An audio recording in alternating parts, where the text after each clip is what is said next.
Right here. Great. Lindsey, come on. I'm here with Senator Lindsey Graham, and we just had the opportunity of having lunch at Schmidt's Saatchi's house.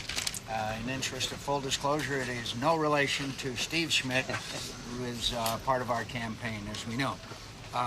We had the opportunity of having lunch with a number of our small business owners and entrepreneurs and listened to their views of the challenges that they face in our economy, healthcare, price of gasoline, etc. And so continue to talk with business people all over America.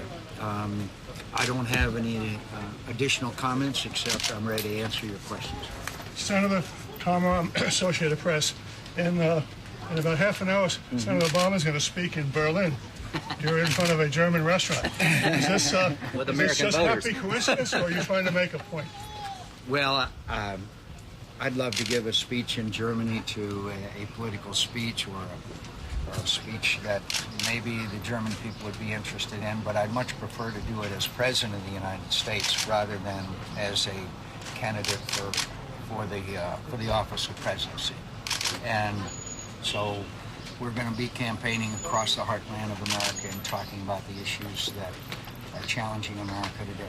And I'm sorry we were unable to go to an offshore oil rig because I think the drilling offshore is a vital step in addressing the price of oil and America's energy needs. And I hope that Senator Obama will change his position and support offshore drilling. We need to do it. I'm sorry that the Congress is gridlocked again. Again, the Congress is gridlocked. Speakers announced they won't even have a vote on offshore drilling, and the majority leader of the Senate has the Senate gridlocked because they won't allow the Republican Party to propose their amendments. Again, no wonder Congress has a 9% approval rating. When I'm president, we'll all sit down together and solve this, and we need to do it sooner rather than later. Senator McCain, Elizabeth Holmes from the Wall Street Journal. Who else has a question? Yeah, go ahead, please. Tasha Dickey to CNN.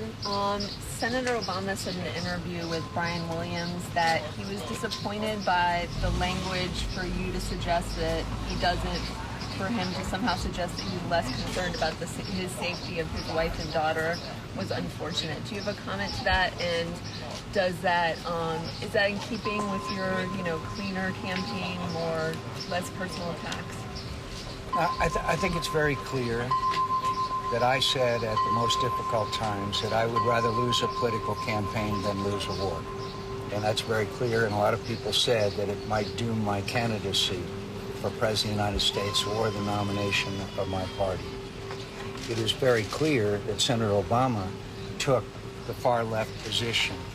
It's very clear that Senator Obama does not understand what's at stake here, what was at stake in Iraq, and his refusal to acknowledge that the surge has succeeded is again a graphic demonstration of his lack of understanding of national security issues, but this one in particular.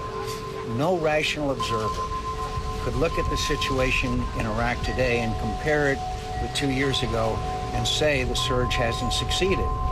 So it's pretty obvious that he's taken this position in order to secure the nomination of his party by taking the far left position and being dictated to by MoveOn.org and others, and does not understand that the future of America's security rests on the success of the surge, for having that same strategy employed in Afghanistan, and the future withdrawals of American troops being based on conditions.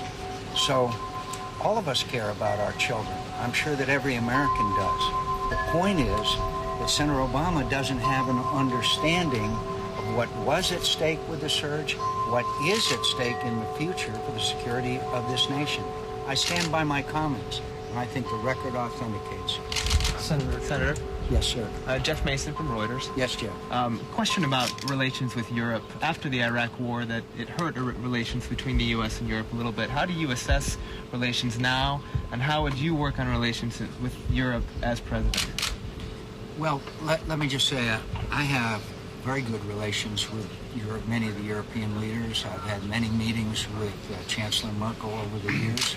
I have visited with President Sarkozy. He has visited with me in Washington. The same thing goes with Prime Minister Gordon Brown and others. So I know them well. It's not my first meeting with them or the leaders in Israel and the Palestinians, certainly Mahmoud Abbas. So I know them, I know their relations. And I'm very happy that a lot of these new leaders in Europe, particularly in France and Germany, are much more pro-American than their predecessors were. That's just a fact. So I intend to work with them. I know them. We have common cause in trying to prevent the Iranians from acquiring nuclear weapons, and I'm glad to see a lot of European cooperation on that issue. And so I know them well. I have relations with them for many years standing, and they're important, particularly in Afghanistan. Afghanistan is a NATO-involved operation.